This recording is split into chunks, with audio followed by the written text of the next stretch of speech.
বাংলায় একটা প্রবাদ আছে না, অভাগা যেদিকেই তাকায় সেই দিকেই নাকি বিল শুকিয়ে যায়। আমাদের আজকের গল্পের হিরোর অবস্থা ঠিক এমনই। সে জীবনে যাই চেয়েছে বা যা কিছু করতে চেয়েছে কিছুই করতে পারেনি। ব্যর্থতা যেন তার চিরজীবনের সঙ্গী। সে লাইফে আসলে কখনোই তার মনের মতো কিছু পায়নি, কিন্তু তার কাছে একদিন দেবদূতের মতো করে একটা লোক আসে। তার একটা বাণীতে সে তার জীবনটাই পুরো পরিবর্তন করে ফেলে এবং সে লাইফে অনেক সাকসেসফুল হয়ে যায়। বন্ধুরা, আজকে আমি তোমাদের সামনে এমন একটা গল্প নিয়ে হাজির হয়েছি যা দেখলে তোমার মনটা একদম ভালো হয়ে যাবে। তো চলো আর বেশি কথা না বাড়িয়ে তোমাদের সঙ্গে নিয়েই ঘুরে আসি এক অভাগার সৌভাগ্য লাভের গল্প থেকে। গল্পের শুরুতেই আমরা কাথির নামের একটা নাপিতকে দেখতে পাই, যে অনেকগুলো স্লিপিং পিলস খেয়ে সুইসাইড করার চেষ্টা করছে। সে তখন বলতে থাকে যে সে আর বেঁচে থাকতে চায় না, মরে যাওয়া ছাড়া তার কাছে আর কোনো রাস্তাই খোলা নেই। সে তখন আরো বলে যে ছোটবেলায় সে এমন ছিল না, তারও অনেক স্বপ্ন ছিল যেগুলো সে পূরণ করতে চেয়েছিল, কিন্তু এইগুলো জাস্ট মুভির ডায়লগই। তুমি যদি মন থেকে কোনো কিছু করতে চাও তাহলে দেখবা পুরো দুনিয়া তোমাকে সেটা পাইয়ে দেওয়ার চেষ্টা করবে। এটা কিন্তু আমার কথা না, এটা ফেমাস লেখক পাওলো কোহেলের একটা বাণী। দ্য আলকেমিস্ট বইয়ের এই বাণীটা আমার সব থেকে বেশি পছন্দ হয়েছে, আর আমি দেখেছিও যদি কেউ কোনো কিছু মন থেকে যায় তাহলে সেটা সে অবশ্যই পায়। যাই হোক, তো গল্পে ফিরে আসা যাক। কিন্তু দুঃখের বিষয় হলো আমাদের আজকের গল্পে কাথির সঙ্গে এমন কিছুই হয় না। তার সাথে ঘটে পুরাই উল্টোটা। তার সঙ্গে প্রতিটা ঘটনা এমন ভাবেই ঘটে যে তার কোনো স্বপ্নই সে পূরণ করতে পারে না। তাই আজকে সে সুইসাইড করে এই জীবন থেকে মুক্তি পেতে চায়। এখন প্রশ্ন হলো কাথির আসলে এই অবস্থাতে পৌঁছালো কিভাবে। চলুন এখন তাহলে একটু ফ্ল্যাশব্যাকে গিয়ে সেটাই জেনে আসা যাক। এখানে আমরা দুই বন্ধু কাথির এবং বাশিরকে দেখতে পাই। বাশির হলো মুসলিম আর কাথির হলো হিন্দু। এরপর একদিন দেখা যায় বাশিরকে খাতনা দেওয়া হচ্ছে, মানে খাঁটি বাংলায় আমরা যাকে মুসলমানি বলি আর কি। তো তাকে তো পুরোপুরি প্রস্তুত করে ঘোড়ায় বসিয়ে নিয়ে যাওয়া হচ্ছে। আর মুসলমানি বা খাতনা যে কি তা তো আর তোমাদেরকে আমার বলে দিতে হবে না, তাই না? তো এরপর আমরা দেখতে পাই সেখানে গ্রামের একটা চাচা আসে, যে খাতনা আর মাথা মুন্ডন দুইটা কাজই করতো। ওনার সেলুনের নামই আসলে সিঙ্গাপুর সেলুন। চাচা যখন বাশিরের কাছে যায় তখন সে বুঝে ফেলে যে তার সঙ্গে এখন কি করা হবে। আর তখন কাথিরও বুঝতে পারে যে বাশিরকে কেন এত গোছগাছ করে এখানে নিয়ে আসা হয়েছে। তখন সে ভাবে যে আজকে যদি বাশিরের জায়গায় সে থাকতো তাহলে তার কাজই সারা হয়ে যেত। তো এবার কিছুদিন পর এখন কাথিরের মুন্ডনের পালা। ও ভাবে যে ওর সাথেও বাশিরের মতো কাজ করা হবে, তাই সে তো অনেক ভয় পেয়ে যায়। এরপর যখন তাকে টাক করে দেওয়া হয় তখন তার জানে একটু পানি ফিরে আসে। এই ঘটনার পর দুই বন্ধু মিলে ডিসাইড করে যে তারা ওই চাচাকে উচিত শিক্ষা দেবে, কারণ চাচার দুইজনেরই কিছু জিনিস কেটে দিয়েছে। তবে কাথির থেকে বাশিরেরও তো বেশি পড়ছে মনে হয়। তো তারপর ওরা দুই বন্ধু মিলে চলে আসে চাচার দোকানে তাকে জ্বালাতে। কিন্তু একদিন ওরা দেখতে পায় যে চাচা একটা ভিখারির চুল দাড়ি কেটে তাকে একদম হিরো বানিয়ে দিয়েছে। তখন ওরা ভাবে যে আরে চাচার হাতে তো জাদু আছে। তখন কাথির ডিসাইড করে যে সেও এই জাদু শিখবে। তাই ওরা দুই বন্ধু মিলে চাচার সঙ্গে ভালো বন্ধুত্ব পাতিয়ে নেয়, আর চাচাও ওই দুজনের সঙ্গে একদম নিজের সন্তানের মতো করেই ব্যবহার করে। এই দুই বন্ধু তো অনেক খুশি হয়ে যায়। তারপর আমরা দেখতে পাই যে কাথির চাচার সব কাজ খুব মনোযোগ দিয়েই দেখে, যে কিভাবে সে কেটে চালাচ্ছে, কিভাবে হেয়ার স্টাইল করছে, মানে কিভাবে চুল কাটতে হয়, এই সব প্রসেসিং এ কাথির খুব ভালো করেই দেখে নেয়। কাথির আর বাসি তাদের বাড়ি থেকে 8 কিলোমিটার দূরে একটা টিউশনিতে ভর্তি হয়, কারণ ওখানে নীলা নামের একটা মেয়েকে কাথির আবার খুব পছন্দ করে। আর ওদের টিউশনের স্যারের নাম মোহন, যে ছেলেদেরকে পানিশমেন্ট দেওয়ার জন্য তাদেরকে মেয়েদের মাঝেই বসিয়ে দেয়। আর এই জন্যই কাথির ওখানে ভর্তি হয়েছে, যাতে করে সে মেয়েদের পাশে বসতে পারে। এখন হয়তোবা আমার ছেলে দর্শকরা মনে মনে বলবে, ইস এমন পানিশমেন্ট যদি আমি পেতাম তাহলে হয়তো কখনোই স্কুল বা টিউশনি মিস করতাম না, তাই না বলো? তো আমাদের কাথি তো প্রতিদিন টিউশনিতে এসে কোনো না কোনো ভুল করে, যাতে করে স্যার তাকে নীলার পাশেই বসতে দেয়। কিন্তু একদিন নীলা তার পরিবারের সঙ্গে গ্রাম থেকে দূরে চলে যায়। এতে কাথির তো খুব কষ্টে ভেঙে পড়ে। চাচা এই বিষয়টা জানার পর প্রথমে তাকে খুব মারে। কাথিরকে সে বলে যে পড়ালেখা না করে প্রেম ভালোবাসার চক্করে পড়েছো, তাই না? তারপর চাচা কাথিরকে চুল কাটানো শেখায়, যাতে করে সেও একদিন এইসব বিষয়ে এক্সপার্ট হয়ে যায়। কাথির অনেক জলদি এই কাজটাই খুবই এক্সপার্ট হয়ে যায়। এরপর আমরা দেখতে পাই কয়েক বছর পরের ঘটনা। এখানে কাথির বেশ বড় হয়ে গিয়েছে আর গরমের ছুটিতে তার বাড়িতে বেড়াতে এসেছে। এখানে এসে বাশিরের কাছে সে জানতে পারে যে চাচা এই গ্রাম ছেড়ে কেরালা চলে গিয়েছে, কারণ তার ভাই মারা গিয়েছে। আর ভাইয়ের বাচ্চাদের দেখাশোনা করার দায়িত্ব এসে পড়েছে চাচার উপরে। কিন্তু যাওয়ার আগে চাচা ওই হেয়ার স্টাইলিং এর সব টুল কাথিরের জন্য রেখে গিয়েছে, যাতে করে কাথির এগুলো দেখে খুব খুশি হয়ে যায় আর ওগুলো দিয়ে সে তার নতুন কেরিয়ার শুরু করতে পারে। কিন্তু কাথিরের অনেক খারাপ লাগে যে চাচা গ্রাম থেকে চলে গিয়েছে, আর এই কষ্টটা তার কাছে নীলাকে হারানোর থেকেও অনেক বড় কষ্ট মনে হয়। তারপর আমরা দেখতে পাই কাথির বাড়িতে এসে বলে যে সে নাপিত হতে চায়, কিন্তু তার বাবা মা এই বিষয়ে মোটেও সম্মতি দেয় না। আসলে আমাদের বাঙালি বাবা মা কখনোই এইসব বিষয়ে সম্মতি দেবে না। আপনি যদি বাসায় গিয়ে বলেন আপনি নাপিত হতে চান, দেখবেন আগে আপনার বাবা তার পা থেকে স্যান্ডেলটা খুলবে এবং ঠাস করে সেটা আপনার মুখে এসেই পড়বে। কারণ আমাদের বাবা মা ডাক্তার ইঞ্জিনিয়ার ছাড়া আসলে কোনো পেশাই বোঝে না, বিশেষ করে বাঙালি বাবা মা। তো কাথিরের বাবা মা চায় সে যেন ইঞ্জিনিয়ার হয়, আর সেই জন্য তাকে ইঞ্জিনিয়ারিং কলেজেই ভর্তি করিয়ে দেয়, যেখানে গিয়ে আবার কাথিরের সঙ্গে নীলার দেখা হয়ে যায়। একদিকে তো কাথিরের খারাপ লাগে যে সে নাপিত হতে পারল না, কিন্তু অন্যদিকে নীলার সঙ্গে আবার দেখা হয়ে যাওয়ার কারণে সে তো মহা খুশি। কিন্তু তারপর যখন ধনী পরিবার থেকে নীলার জন্য বিয়ের সম্বন্ধ আসতে শুরু করে, তখন নীলা কাথিরকে পুরোপুরি মানা করে দেয় যে তাদের মধ্যে কিছুই সম্ভব নয়। নীলা কাথিরকে বলে যে একটা নাপিত কখনো একটা মেয়েকে ভালো জীবন দিতে পারবে না, তাই তাদের আলাদা হয়ে যাওয়াটাই উত্তম। কারণ নীলার নজরে কাথির এখন শুধুমাত্র একটা পাতি নাপিত ছাড়া আর কিছুই নয়। আসলে এখানে নাপিতকে অনেক ছোট বলেই দেখানো হয়েছে, কিন্তু নাপিত তো কোনো ছোট কাজ নয়, কাজ তো কাজই হয়। আর একবার ভাবুন তো, যদি নাপিতটা না থাকতো আপনি এত সুন্দর করে চুলের স্টাইল বা দাড়ি গোঁফ কিভাবে কাটতেন। যাই হোক, এটা আবার এক একজনের দৃষ্টিভঙ্গির ব্যাপার, এখানে আমি কিছু বলতে গেলে অনেকেরই হয়তো বা খারাপ লাগতে পারে। তো কাথিরের বাবা ছেলের কষ্টটা বুঝতে পেরে তাকে সান্ত্বনা দেয়, আর নাপিতের লাইনে তাকে কেরিয়ার শুরু করার জন্য পারমিশন দিয়ে দেয়। তারপর কাথির তো অনেক খুশি হয়ে দেশের নাম্বার 1 বারবার অনুপে সেলুনে চাকরির জন্য আবেদন করে। কাথিরের ভাগ্য অনেক ভালো হয়ে যায় এবং সে চাকরিটা পেয়েও যায়। তারপরে একদিন ওই সেলুনে বড় একজন বিজনেসম্যান তার চুল কাটতে আসে। অনুপ সেদিন সেলুনে না থাকায় এই সুযোগটা কাথিরই পায়। কাথির অনেক ভালোভাবেই তার চুল সেট করে দেয়, সে তো মহা খুশি হয়ে যায়, আর কাথিরকে বলে যে এখন থেকে সে কাথিরের কাছেই চুল কাটাবে। এটা শুনে তো অনুপ অনেক খুশি হয়ে যায়, আর সে কাথিরের অনেক সুনাম করতে থাকে, বলে যে তোমাকে যে কাজ শিখিয়েছে তার হাতে তো জাদু আছে ভাই। এত প্রশংসা শুনে কাথিরের অনেক মোটিভেট হয়ে যায়, আর সে এখন ভাবতে শুরু করে যে সে তার নিজের একটা সেলুন থাকা দরকার, না হলে সে যদি অনুপের সেলুনে কাজ করে তাহলে অনুপেরই খ্যাতি বাড়বে, আর আলাদা করে তার কোনো নামই থাকবে না। তো এরপরে আবারও দৃশ্য পরিবর্তন হয়, আর আমরা দেখতে পাই কাথিরকে তার একটা ক্লাসমেট মিনার সঙ্গে বিয়ে দিয়ে দেওয়া হয়, কারণ মিনা কাথিরকে অনেক পছন্দ করে, আর কাথিরেরও জীবনে কাউকে না কাউকে লাগবে, তার কেরিয়ারের পাশাপাশি সে তাকে পছন্দ করবে। আর মিনাও ঠিক এমনই একটা মেয়ে, তাই খুব ধুমধাম করে তাদের বিয়েটা দিয়ে দেওয়া হয়।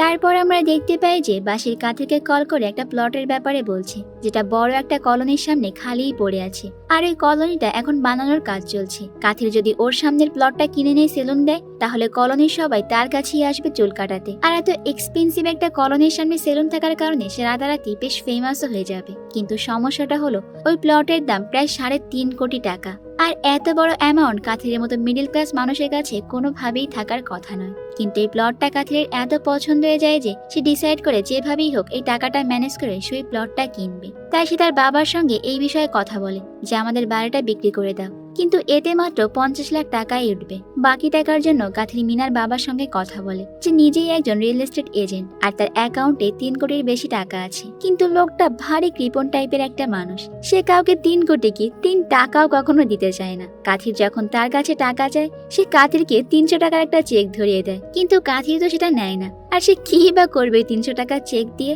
কাথির তো রাগ হয়ে যায়, তবে এতে মিনার বাবা বেশ খুশি হয়ে যায়, কারণ তার 300 টাকা বেঁচে গিয়েছে। ভাই রে ভাই, এমন কৃপণ শ্বশুর যেন কারো কপালেই না জোটে, আমি সেই দোয়াই করি। তো কাথির তো এদিকে চিন্তায় আছে যে বাকি টাকা সে কিভাবে ম্যানেজ করবে।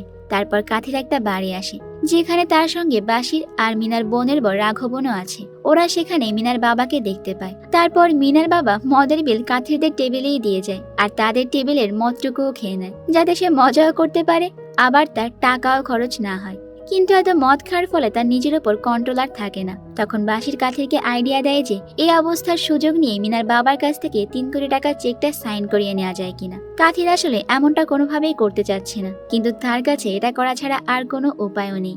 এদিকে মিনার বাবা যে কাউকে 1 টাকাও দিতে চায় না, সে মাতালা অবস্থায় কাথিরকে 3 কোটি টাকার চেকে সাইন করে দিয়ে আসে। পরের দিন যখন সেই টাকাটার বিষয়ে জানতে পারে, তখন তার তো প্যানিক অ্যাটাক চলে আসে, আর তাকে হসপিটালে ভর্তি করানো লাগে। কিন্তু লোকটা যেহেতু কৃপণ, সে হসপিটালে অর্ধেক চিকিৎসা করে বাড়িতে চলে আসে। আর এই দিকে আমরা দেখতে পাই যে কাথির একটা ইনভেস্টরকে খুঁজছে, যেটা সেলুনের জন্য টাকা দিবে। তো টাকা পাওয়ার পর কাথি সেলুনের কাজ শুরু করে দেয়। কিছুদিনের মধ্যেই তার সেলুনটা রেডি হয়ে যায় আর সেটা সেলুনের নাম দেয় সিঙ্গাপুর স্যালন। তো এরপরের দৃশ্যে আমরা দেখতে পাই কাথির মিনাকে বলছে যে টাকা নেওয়ার ধরনটা ভুল ছিল, কিন্তু তার কাছে এটা ছাড়া আর কোনো উপায় ছিল না। তাই কাথির এটাও বলে যে এই টাকাটা সে ফেরত দিয়ে দেবে। এসব কথা আবার মিনার বাবা শুনে ফেলে। তারপর সে একটু স্বস্তি পায় যে তার টাকাটা সে অন্তত ফেরত পাবে। তো এবার আমরা দেখতে পাই যে রাতে কাথির বাসিরা রাঘবন খুব পার্টি করছে, কারণ পরের দিন তাদের সেই সেলুনের ওপেনিং। কিন্তু সেই রাতে অনেক বড় একটা তুফান আসে আর এই তুফানে সেলুনের ওই পেছনের কলোনিটা পুরোপুরি ধসে পড়ে।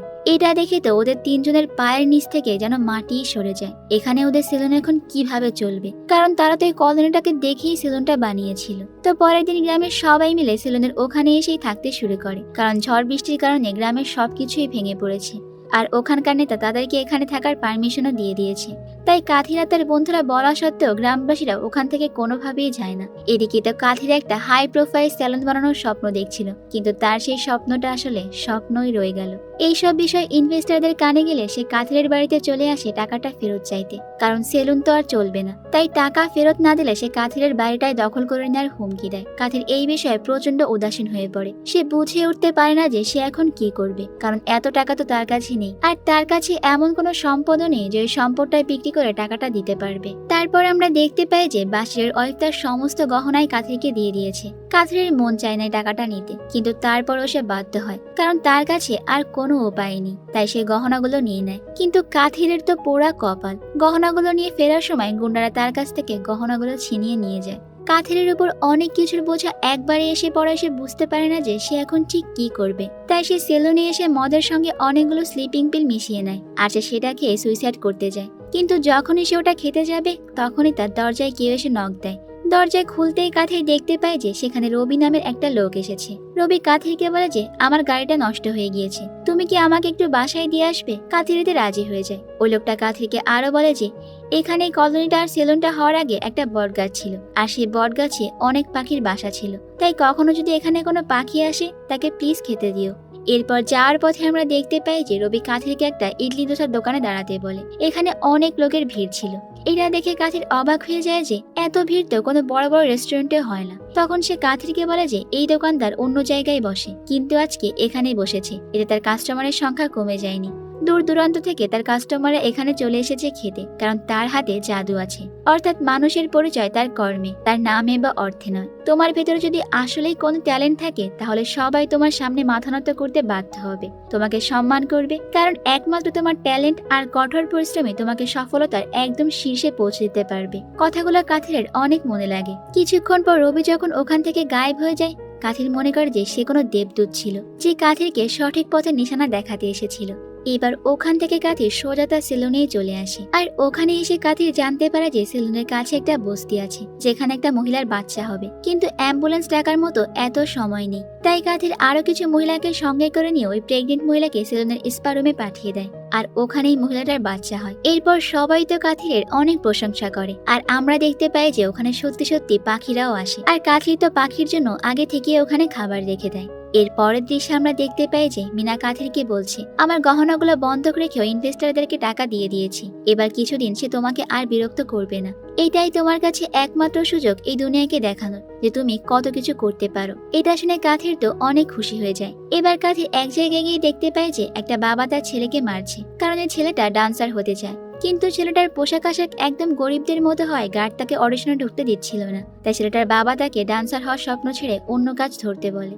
তখন কাথির ওই ছেলেটাকে তুলে নেয় আর তার টিমের বাকি মেম্বারদেরকে নিজের সেলুনে নিয়ে এসে ফ্রিতে সবাইকে স্টাইলিং করে তারপর অডিশনে পাঠিয়ে দেয়, কারণ সে চায় না যে সে তার স্বপ্ন পূরণের জন্য যেভাবে কষ্ট করেছে অন্যরাও ঠিক একই কষ্টটা পাক। ওই ছেলেরা তো তাদের নিজেদের লুক দেখে অনেক বেশি খুশি হয়ে যায় আর তাদের নিজেদের টিমেরই নাম রাখে সিঙ্গাপুর সেলুন গ্যাং। তারপর তারা অডিশন দিয়ে দেয় আর তাদের পারফরমেন্স এতটাই ভালো ছিল যে জাজদের কাছে খুবই ভালো লেগে যায়, এমনকি তারা সিলেক্টেডও হয়ে যায়। এরপর দেখতে দেখতে সিঙ্গাপুর সেলুন গ্যাং সবগুলো রাউন্ড জিতে যায়, আর ওদের কারণে কাথিরের সেলুন পুরো সোশ্যাল মিডিয়ায় ভাইরাল হয়ে যায় এবং রাতারাতি সে বেশ ফেমাসও হয়ে যায়। দূর দূরান্ত থেকে মানুষ তার সেলুনে আসতে শুরু করে। সেই দিনের সেই লোকটা যার নাম রবি, তার কথা শুনে কাথির যখন মানুষকে হেল্প করতে শুরু করলো তখন সে জীবনে সফলতা পেতে শুরু করে, আর এখন সে তার স্বপ্ন পূরণের খুব কাছাকাছি পৌঁছে যাচ্ছে। আর অন্যদিকে সেই অনুপ যখন জানতে পারে যে কাথির এখন অনেক ফেমাস হয়ে গিয়েছে, তখন সে একটা ব্ল্যাঙ্ক চেক মিনার বাবাকে দিয়ে বলে যে এখানে অ্যামাউন্ট ইনপুট করতে, যত টাকা চাইবে সে দেবে, কিন্তু তার বদলে কাথিরকে বলুন সিঙ্গাপুর সেলুনটা আমার নামে করে দিতে। তখন মিনার বাবা অর্থাৎ কাথিরের শ্বশুর অনুপকে বলে যে যখন এই প্লটটা ফাঁকা পড়েছিল তখন আপনাদের সেদিকে নজর যায়নি, আর যখন কাথির এত পরিশ্রম করে সফলতা অর্জন করেছে তখন আপনার লোভ হচ্ছে, তাই না? আমাকে প্লিজ মাফ করে দিন, আমি কাথিরের পরিশ্রম কোনোভাবেই নষ্ট করতে পারবো না। বাবার মুখে এরকম কথা শুনে তো মিনা বাবাকে জড়িয়ে ধরে আর আবেগে তো কেঁদেই ফেলে, এটা ভেবে যে তার বাবা কাথিরকে বিশ্বাস করে। তো পরের সিনে আমরা দেখতে পাই যে সরকার থেকে কিছু লোক আসে কাথিরের সেলুনে। কোর্ট থেকে এই বিল্ডিংটা ভেঙে ফেলার অর্ডার এসেছে। তুফানে যদি ওরকম একটা কলোনির বিল্ডিং ভেঙে পড়তে পারে তাহলে এই সেলুনটাও যে কোনো সময় ভেঙে পড়বে, কারণ এই জায়গার মাটি ভালো না। তাই ওই বিল্ডিংটা ভেঙে কারো জন্য ক্ষতি না হয় বা কেউ যদি মারা না যায় সেই জন্য এটা আগে থেকে ভেঙে ফেলার অর্ডার এসেছে। এই কথা শুনে তো কাথিরের আবারও পায়ের নিচ থেকে মাটি সরে যায়। সে ভাবতে শুরু করে যে এখন সে কি করবে, কারণ এত কষ্ট করার পরে সে এখন একটু ফেমাস হয়েছে, মানুষ তাকে চিনতে শুরু করেছে, সে একটু একটু করে টাকাও ইনকাম করতে শুরু করেছে। কিন্তু এখন চলে এলো নতুন আর একটা সমস্যা। এদিকে সেলুনের সামনে বস্তি বানিয়ে যেসব মানুষরা থাকছিল তাদেরকে ওখান থেকে চলে যেতে হয়, এতে তারা তো অনেক দুঃখী হয়ে যায়। আর ওইদিকে এইসব পরিস্থিতির কারণে সিঙ্গাপুর সেলুনের গ্যাংয়ের মেম্বাররাও পারফরমেন্স করতে চায় না, কিন্তু কাথির তাদেরকে বুঝিয়ে সুঝিয়ে পাঠিয়ে দেয় পারফরমেন্স করতে। তাদের পারফরমেন্স খুবই ভালো হয় এবং তারা ফাইনাল রাউন্ডেও জিতে যায়, কিন্তু সেলুনের কারণে তারা ফাইনাল রাউন্ড জিতেও খুশি হতে পারে না। আর ওখানেই একজন ফেমাস অ্যাক্টরও ছিল। সে সেলুনের এই কথা শুনে টুইট করে বলে যে সেলুনটা যাতে না ভাঙা হয়। এদিকে আমরা দেখতে পাই যে যখন বোম দিয়ে সেলুনটা উড়ানো হবে ঠিক তখন একটা পাখি এসে ওটার উপরে এসে বসে আর একটুও নড়ে না। কাথির তখন সবাইকে সরিয়ে সেলুনের ছাদে আসে পাখিটাকে তাড়াতে, কিন্তু তাও পাখিটা ওখান থেকে মোটেও নড়ে না। তারপর দেখতে দেখতে কিছুক্ষণের মধ্যে হাজার হাজার পাখি এসে জায়গাটা ঘিরে ফেলে আর ওই সেলুনটা ভাঙা থামিয়ে দেয়। তখন কাথির সবাইকে বলে যে পাখিগুলো এখান থেকে যাবে না আর আমিও যাব না, আপনারা চাইলে আমাদেরকে সহ এই বিল্ডিংটা ভেঙে ফেলতে পারেন। এই কাহিনী দেখে তো ওখানকার সব লোকেরা তাদের ফোন দিয়ে ভিডিও করতে শুরু করে। তারপর আর কি এই ভিডিও তো আগুনের মতো চারিদিকে ছড়িয়ে পড়ে আর রীতিমতো কয়েক ঘন্টার মধ্যেই ভাইরাল। এই অবস্থা দেখে তো চিফ মিনিস্টার অর্ডার দেয় যে এই বিল্ডিংটা যেন না ভাঙা হয়। এতগুলো পাখি মিলে যে সেলুনটা বাঁচালো, এতে করে সেখানে একটা হিস্ট্রিক্যাল মোমেন্টই তৈরি হয়ে যায় আর সবাই তো অনেক আনন্দ উল্লাস করতে থাকে যে তারা সেলুনটা ফিরে পেয়েছে।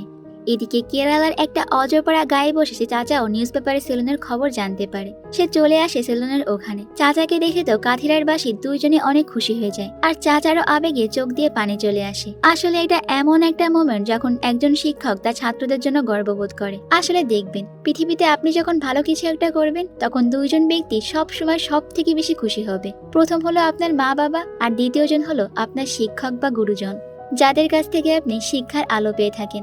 এরা আপনার সাফল্যে সব থেকে বেশি খুশি হয়ে থাকে। তো এরপর আমরা দেখতে পাই যে কাথির তার চাচাকে নিয়ে নতুন করে আবার সেলুনটা ওপেন করে আর তারপর চাচার কাছ থেকে কাথির নিজের চুলটা কাটিয়ে নেয়। আর এখানেই কাথিরের জীবনে সব থেকে বড় স্বপ্নটা পূরণ হয়, কারণ তার সেলুন এখন ইন্ডিয়াতে পুরোপুরি ফেমাস, এমনকি ইন্ডিয়ার বাইরের অনেক মানুষও তার সেলুনের সম্বন্ধে জানে। আর এইভাবেই আমাদের আজকের এই সুন্দর গল্পটা এখানেই শেষ হয়ে যায়। আজকের গল্পটা কিন্তু আমার কাছে দারুণ লেগেছে। আসলে লাইফে কখনোই ভেঙে পড়া উচিত নয়। আপনি যদি আপনার স্বপ্ন পূরণ করতে চান তাহলে আপনাকে কষ্ট করতেই হবে। স্বপ্ন পূরণের পথে অনেক বাধা আসতে পারে, কিন্তু কষ্ট করে এবং ধৈর্য ধরে সে বাধাগুলোকে আপনাকে পার করতে হবে। তারপরেই আপনি পাবেন আসল সুখ। তো আজ এই পর্যন্তই থাক, দেখা হবে অন্য কোনো সুন্দর মুভির গল্প নিয়ে ভিন্ন কোনো সময়ে। ততক্ষণ পর্যন্ত তোমরা সবাই ভালো থাকবে, নিরাপদে থাকবে আর অবশ্যই তো কুহেলিকার সঙ্গেই থাকবে, তাই না? আল্লাহ হাফেজ।